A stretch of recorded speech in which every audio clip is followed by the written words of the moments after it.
వైఎస్ఆర్సీపీ సమన్వయకర్త అంబటి మురళీకృష్ణ అలానే కారుమూరి నాగేశ్వరరావు గారిని తీసుకొచ్చి మా ఎంపీపీ ఏదో సచ్చీలుడు అతన్ని ఈ నియోజకవర్గ ఎమ్మెల్యే ధూళిపాల నరేంద్ర కుమార్ గారు అన్యాయం చేశాడు అనే విధంగా మాట్లాడటం జరిగింది. దాని మీద వివరణ ఇవ్వడం కోసం ఇవాళ ఈ ప్రెస్ మీట్ పెట్టడం జరిగింది. ముందుగా చెప్పుకోవాలంటే దొంగలందరూ కలిసి ఏకమయ్యి పంచుకున్నట్టుగా ఉంది మొన్న ప్రెస్ మీట్. ఎందుకంటే అంబటి మురళి అనే అతను ఓ పెద్ద గజ దొంగ. అతను ఇవాళ సత్తెనపల్లిలో దందాలు చేసుకుంటా మళ్ళీ ఇక్కడికి వచ్చి జూట్ మిల్ని ఆక్రమించి చాలామంది దగ్గర అపార్ట్మెంట్లు కట్టి చాలామంది దగ్గర డబ్బులు దోచుకున్న ఘనత మన అంబటి మురళి. అలాంటి అంబటి మురళి ఇవాళ మా ఎంపీపీ అయిన తుళ్ళుమిల్లి శ్రీనివాసరావు ఓ యాదవ కులానికి చెందిన అతన్ని అన్యాయం చేశారు నరేంద్ర కుమార్ గారు అని చెప్పి చెబుతుంటే హాస్యాస్పదంగా ఉంది. ఎందుకంటే తుళ్ళుమిల్లి శ్రీనివాస్ అనే మా ఎంపీపీ మీద కేసు పెట్టింది ఎవరో ఒకసారి మీరు పత్రికలో తెలుసుకోవాలి. ఆ ఎంపీపీ మీద కేసు పెట్టింది తుళ్ళిమిల్లి వెంకటేశ్వరరావు అనే అతను స్వయాన తుళ్ళిమిల్లి శ్రీనివాసరావుకి చుట్టం అవుతాడు. ఆ ఊరతనితో పాటు మొన్న 5 ఏళ్ళు అతనితో తుళ్ళిమిల్లి శ్రీనివాస్తో కలిసి వ్యాపార భాగస్వామి ఎన్నో కాంట్రాక్టులు వాళ్ళిద్దరు కలిసి చేశారు. అతను ఇవాళ కేసు పెడతాం జరిగింది. ఎందుకంటే వాళ్ళు వాటాలు పంచుకోవటం, ఈ అవినీతి సొమ్ములో వాటాలు పంచుకోవటం అనే దాని మీద వాళ్ళిద్దరు గొడవపడి అసలు వాస్తవాలు బయటికి తీసుకొచ్చి ఆ తుళ్ళిమిల్లి వెంకటేశ్వరరావు అని అతను విజిలెన్స్కి కానీ పోలీస్ డిపార్ట్మెంట్ వారికి కానీ ఎన్ఆర్జీఎస్ డిపార్ట్మెంట్ వారికి కానీ పొన్నూరు మీద తరలించారని చెప్తున్నాం. అంటే అది పెద్ద హాస్యాస్పదం కాక ఏమైనా ఉందా? మధ్యలో నేషనల్ హైవే ఉందని నువ్వు మర్చిపోయావా అంబటి మురళి అని చెప్పి సూటిగా అడుగుతున్నా. ఇంకొక విషయం, ఆ పొన్నూరు నియోజకవర్గంలో పెదకాకాండ మండలంలో ఈ అమరావతి రాజధాని అక్కడ రావటం వల్ల రైతుల భూముల రేట్లు చాలా పెరిగినాయి. దాన్ని సప్రెస్ చేయడానికి, రైతులను ఇబ్బంది పెడటానికి, వాళ్ళ రేట్లు పడేయటానికి కుట్ర పన్ని అంబటి మురళి అవాకులు చెవాకులు పేలుతున్నాడని చెప్తున్నా. ఎన్నో ఏళ్లగా నంబూరు, పెదకాకాండ, కొప్పరావూరు, వెనుగళ్ళ, అగతరపాడు ఇలా అనేక గ్రామాల్లో రియల్ ఎస్టేటు ప్లాట్లు అమ్ముతున్న చరిత్ర 40 ఏళ్ళ నుంచి ఉంది. ఇవాళ కొత్తగా మొదలుపెట్టలా, అది నువ్వు తెలుసుకోవాలని చెప్పి అంబటి మురళికి నేను ప్రశ్నిస్తున్నా. ఇంకొక విషయం, అంబటి మురళి అదే ఒక కొండవీటి వాగంటాడు, రియల్ ఎస్టేట్ దందాలు అంటున్నాడు, వ్యవసాయం పట్టించుకోవట్లేదు అంటున్నాడు. ఇవాళ ఒక్కసారినండి ధూళిపాల నరేంద్ర కుమార్ గారంటే వ్యవసాయ రైతులకి ఎంత అండగా ఉంటారంటే వాళ్ళ కుటుంబమే ఒక రైతు కుటుంబం. ఇవాళ సూటిగా చెప్తున్నా, నిన్నటికి ఇవాళ మన పెదకాకాండ మండలంలో కానీ పొన్నూరు నియోజకవర్గంలో కానీ యూరియా కానీ డిఏపి కానీ ఒక్క కింటా కూడా తక్కువ పడకుండా ఇవాళకే అందరు రైతులకి ఫుల్ఫిల్ చేసిన ఘనత ఈ జిల్లాలో మొట్టమొదటిగా ఎవరికైనా వస్తుందంటే ధూళిపాల నరేంద్ర కుమార్ గారు అని చెప్పి సభాపూర్వకంగా తెలియజేస్తున్నా. ఎందుకంటే మార్కెట్తో కానీ ఇతర సంస్థలతో కానీ వ్యవసాయ అధికారులతో కానీ అందరితో సమిష్టిగా రైతుల బాగోగుల గురించి మొట్టమొదటి ఈ జిల్లాలో ఎవరైనా పట్టించుకుంటారంటే అది ధూళిపాల నరేంద్ర కుమార్ గారికి చెందుతుంది. ఎందుకంటే 328 కోట్ల రూపాయలతో గుంటూరు ఛానల్కు ఆధునీకరణ కోసం ఎంతో కృషి చేస్తున్న నాయకుడు ఎవరైనా ఉన్నారంటే ధూళిపాల నరేంద్ర కుమార్ గారు అని చెప్పి మీకు తెలియజేస్తున్నా.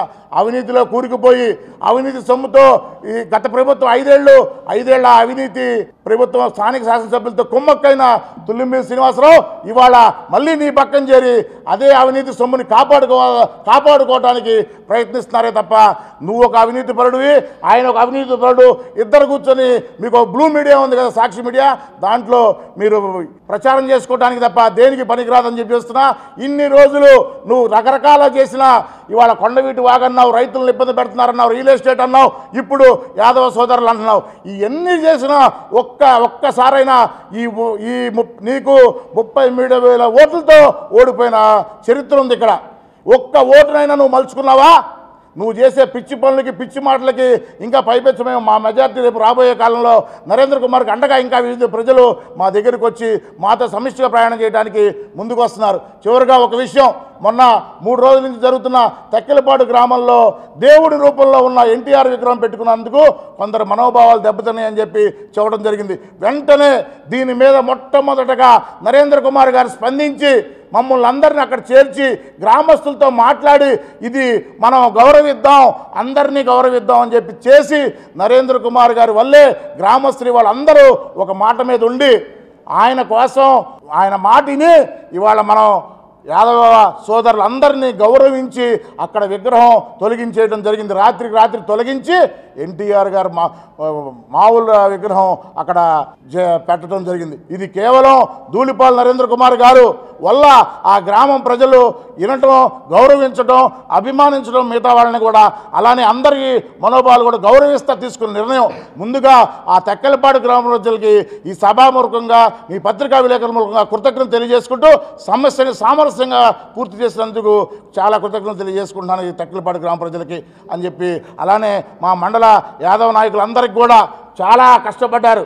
ఇది ప్రాబ్లం పైదాకా స్థాయికి వెళ్ళకూడదు, కిందే మనం సప్రెస్ చేయాలి, వేరే వాళ్ళకి అవకాశం ఇవ్వకూడదు, ఇది మనమే క్లియర్ చేసుకునే పరిస్థితి, వేరే వాళ్ళని మనం ఎంటర్ చేయకూడదు అనే ఒక ఉద్దేశంతో మేము రాత్రి ఆ నిర్ణయం తీసుకొని గ్రామస్తులందరినీ ఒప్పించి ఆ కార్యక్రమాన్ని ఇలా నీట్గా చేయడం జరిగింది. ఇవాళ హర్షిస్తున్నారు మీడియా సంస్థలు, యూట్యూబ్ ఛానల్స్, యూట్యూబ్ క్రియేటర్స్, ఫేస్బుక్లో అన్నిటికీ ఆ తెక్కలపాడు గ్రామ ప్రజలకి, ఇలా మా మండల నాయకులకి, మా యాదవ సోదరులందరికీ హర్షాతిరేకాలు చేస్తున్నారు. ఎందుకంటే కాంట్రవర్సీ జరగకూడదు, దీన్ని సమస్య చేస్తున్నారు. ఇంకో ముఖ్యమైన విషయం, ఆ రోజు ఓపెనింగ్ చేసిన రోజు కూడా వైఎస్ఆర్సీపీ నాయకులు ఈ కులం అనే ముసుగులో మా తెక్కలపాడు గ్రామం రావడం జరిగింది. వచ్చి అక్కడ అలజడి సృష్టించాలని చెప్పి మహిళల మీద కూడా దాడి చేయడం జరిగింది.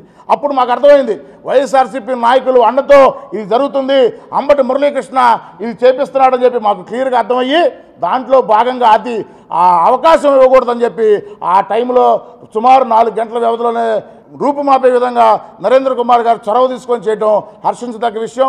మీడియా ప్రముఖులందరికీ తెలియజేస్తున్నాను, అంబటి మురళి, తుల్లిమిల్లి శ్రీనివాసరావు ఇద్దరు అవినీతిలో కూరుకుపోయిన వాళ్ళిద్దరు కలిసి కారుమూరు నాగేశ్వరరావు గారిని తీసుకొచ్చి సర్టిఫికేట్ తీసుకున్నారంటే ఒక్కసారి అనాలి. జగన్మోహన్ రెడ్డి ప్రభుత్వంలో జరిగిన ఎన్ని అరాచకాలు, ఎంత ఇది జరిగిందో బీసీల మీద అప్పుడు మా సోదరులు అందరూ వేయించారు. ఒకటే క్వశ్చన్ అడుగుతున్నా, కారుమూరు నాగేశ్వరరావు గారిని, తోట చంద్రయ్య గారిని గొంతు కోసి చంపినప్పుడు మీరు ఎక్కడున్నారు? ఒక్కసారైనా ఆ గ్రామం వెళ్ళి ఆ కుటుంబాన్ని పరామర్శించారా?